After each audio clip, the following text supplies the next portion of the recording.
Assalamualaikum warahmatullahi wabarakatuh. Kami dari kelompok 5 akan mempresentasikan mengenai penyempelan dan teknik pengumpulan data yang beranggotakan saya sendiri Fauzia Anissa Gita NPM 62, Laila Nurul Fajri NPM 84, Rizky Ahmad Effendi NPM 77, Tiara Gita Diana NPM 90, Nida Ahmad NPM 91, Nova Resmita NPM 92, dan Muhammad Nasuha NPM 98.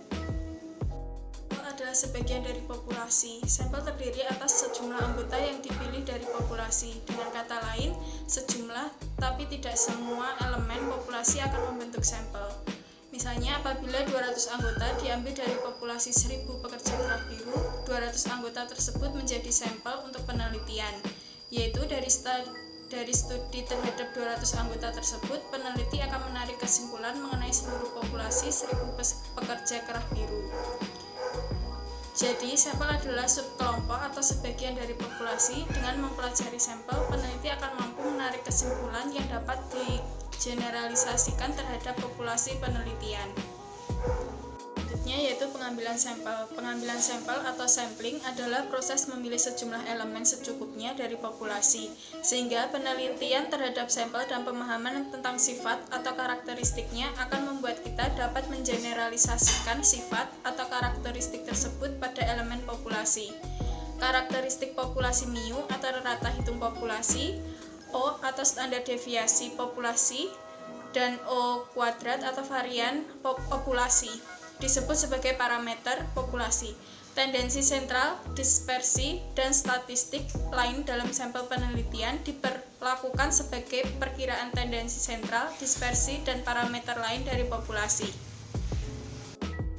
Baik, yang selanjutnya adalah pembahasan mengenai alasan pengambilan sampel. Alasan untuk menggunakan sampel dan bukannya mengumpulkan data seluruh populasi adalah jelas dengan sendirinya. Dalam investigasi penelitian yang melibatkan beberapa ratus dan bahkan ribuan elemen, secara praktis mustahil untuk mengumpulkan data, menguji atau menelaah tiap elemen. Bahkan jika pun mungkin, hal tersebut akan terhalang faktor waktu, biaya, dan juga sumber daya manusia lainnya. Penelitian terhadap sampel dan bukan seluruh populasi kadangkala juga sangat mungkin menghasilkan hasil yang lebih terpercaya. Hal tersebut sebagian besar karena kelelahan berkurang dan karena itu lebih sedikit kesalahan dalam mengumpulkan data, terutama ketika sejumlah besar elemen itu terlibat. Yang selanjutnya adalah mengenai representasi sampel. Memilih sampel yang tepat untuk investigasi penelitian tidak berlebihan. Kita tahu bahwa jarang sampel menjadi replika eksak dari populasi di mana sampel diambil. Misalnya, sangat sedikit rata-rata sampel yang kemungkinan besar sama persis dengan rata-rata populasi. Demikian pula dengan standar deviasi sampel. Kecil kemungkinan sama dengan standar deviasi populasi. Tetapi, jika memilih sampel secara ilmiah, kita dapat secara logis percaya bahwa statistik sampel hampir sama dengan parameter populasi. Dengan kata lain, adalah kemungkinan untuk memilih sampel sedemikian sehingga mewakili populasi. Tetapi selalu ada sedikit kemungkinan bahwa nilai sampel mungkin berada di luar parameter populasi. Selanjutnya adalah berbagai tipe desain pengambilan sampel. Yang pertama, apa populasi sasaran yang relevan untuk fokus Anda? Yang kedua, apa tepatnya parameter yang kita teliti dalam investigasi? Yang ketiga, apa jenis kelompok pengambilan sampel yang tersedia? Yang keempat, apa ukuran sampel yang diperlukan? Yang kelima, apa saja biaya yang terkait dengan desain pengambilan sampel? Dan yang terakhir, berapa banyak waktu tersedia untuk mengumpulkan data dari sampel? Yang selanjutnya adalah pengambilan sampel cara probabilitas dan non-probabilitas. Dalam pengambilan sampel cara probabilitas, besarnya peluang atau probabilitas elemen populasi untuk terpilih sebagai subjek sampel diketahui. Dalam pengambilan sampel cara non-probabilitas, besarnya peluang elemen untuk terpilih sebagai subjek tidak diketahui. Masing-masing kedua desain utama tersebut memiliki strategi pengambilan sampel yang berbeda, tergantung pada tingkat generalisasi yang diinginkan, kebutuhan waktu dan sumber daya lain, serta tujuan studi. Beragam tipe desain pengambilan sampel, cara probabilitas dan non-probabilitas dipilih. Yang pertama, pengambilan sampel cara probabilitas. Bila elemen populasi memiliki peluang yang diketahui untuk terpilih sebagai sampel, kita memilih desain pengambilan sampel cara probabilitas. Pengambilan sampel cara probabilitas dapat bersifat yang pertama, pengambilan sampel acak sederhana atau sampel random sampling. Yang kedua, pengambilan sampel cara probabilitas kompleks atau kompleks probability sampling. Kemudian yang selanjutnya yaitu pengambilan sampel cara non-probabilitas. Dalam desain pengambilan sampel cara non-probabilitas antara lain terdiri atas yang pertama, pengambilan sampel yang mudah adalah sebuah desain pengambilan sampel yang paling kurang dapat diandalkan dalam hal generalisasi, tetapi mungkin hanya satu-satunya alternatif yang layak ketika informasi yang cepat dan tepat waktu diperlukan atau untuk tujuan penelitian eksploratif. Kemudian yang kedua, pengambilan sampel bertujuan. Desain pengambilan sampel bertujuan terbagi dalam dua kategori, yaitu desain pengambilan sampel berdasarkan pertimbangan tertentu dan pengambilan sampel kuota. Kemudian pengambilan sampel berdasarkan pertimbangan tertentu meskipun terbatas dalam generalisasi mungkin merupakan pilihan desain pengambilan sampel yang terbaik, khususnya jika hanya terdapat suatu populasi terbatas yang dapat menyediakan informasi yang dibutuhkan. Yang selanjutnya adalah teknik penyampelan. Strategi pengumpulan data. Yang pertama adalah pengamatan langsung, yaitu data dikumpulkan dengan mengamati langsung di sumber datanya. Sumber data dari pengamatan langsung dapat diperoleh dari beberapa cara, yaitu studi kasus, studi lapangan, dan studi laboratorium. Yang kedua adalah opini, yaitu data dikumpulkan melalui pendapat-pendapat responden. Sumber data dari strategi ini dapat diperoleh dari responden individu atau responden grup.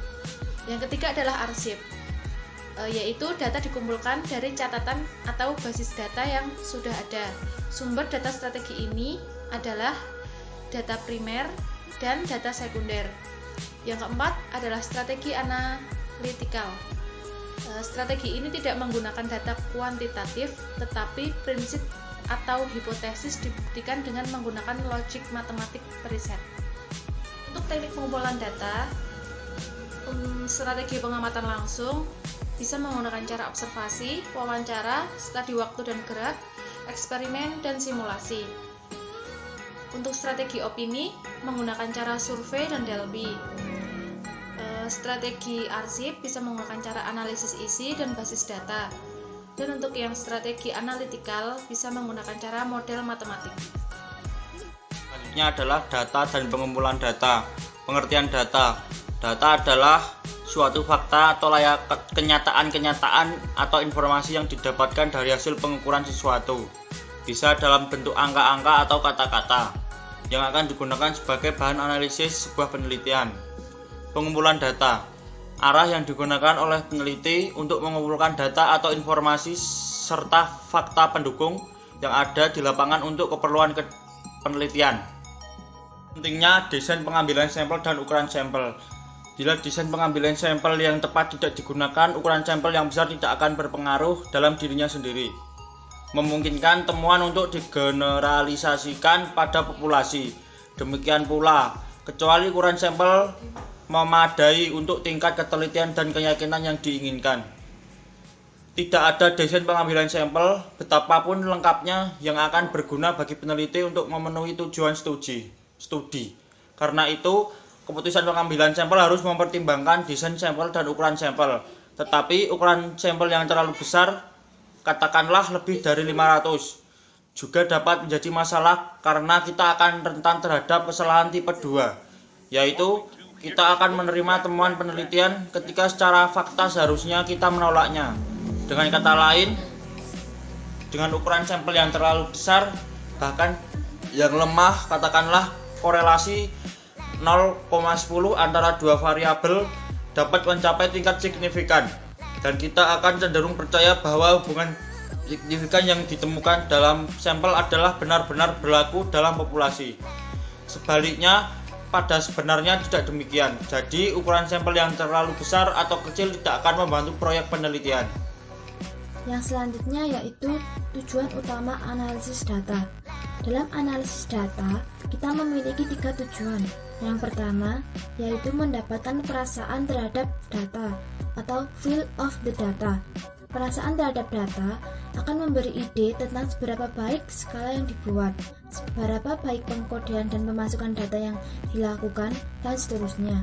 Yang kedua yaitu menguji kualitas data atau goodness of data.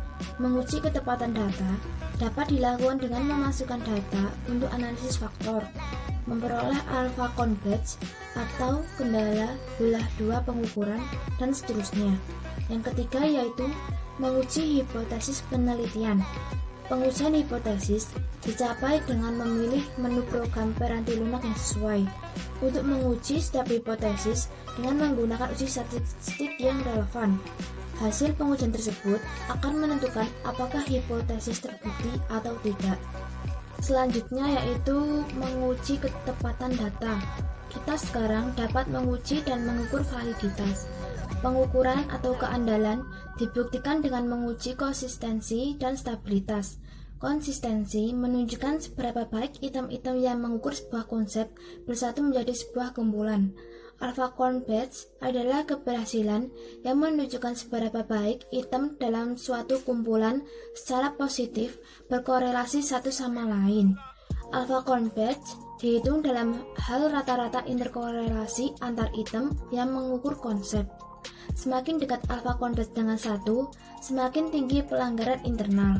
Ukuran keandalan konsistensi lain yang dipakai dalam situasi spesifik adalah koefisien keandalan belah 2 atau split half reliability coefficient.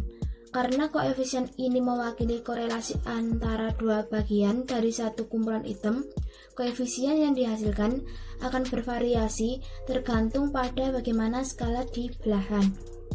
Yang selanjutnya adalah jenis data, meliputi data primer dan data sekunder. Data primer adalah data yang diperoleh secara langsung dari sumbernya dan pengamatan secara langsung dari objek KKP, seperti wawancara langsung depan pimpinan, karyawan dan pelanggan perusahaan, serta data-data perusahaan yang dapat mendukung penulisan laporan. Selanjutnya, data sekunder. Data sekunder adalah data yang pengumpulan datanya diperoleh dari buku-buku referensi yang berasal dari perpustakaan, data dari internet, maupun data yang berasal dari perusahaan yang dapat membantu dalam penulisan seperti struktur organisasi dan job description dari masing-masing jabatan. Dan yang slide selanjutnya adalah teknik pengumpulan data. Teknik pengumpulan data adalah teknik atau cara yang digunakan oleh peneliti untuk mengumpulkan data atau informasi serta fakta pendukung yang ada di lapangan untuk keperluan penelitian. Teknik pengumpulan data tergantung dari strategi dan sumber datanya. Pertama ada teknik observasi melalui wawancara dan studi waktu dan gerak dilakukan secara pengamatan langsung di studi kasus dan di lapangan. Yang kedua ada teknik eksperimen dan simulasi dilakukan secara pengamatan langsung mendapatkan data dari laboratorium. Yang ketiga adalah teknik survei dilakukan untuk mendapatkan data opini dari individu. Yang keempat teknik Delphi dilakukan untuk mendapatkan data opini group. Yang kelima adalah teknik analisis atau content analysis yang dilakukan untuk mendapatkan data arsip primer. Yang keenam adalah teknik pengambilan basis data dilakukan untuk mendapatkan data arsip sekunder. Yang ketujuh adalah teknik model matematik yang dilakukan secara analitikal untuk mendapatkan data logic preset. Sekian dari kelompok kami, kurang lebihnya mohon maaf. Assalamualaikum warahmatullahi wabarakatuh.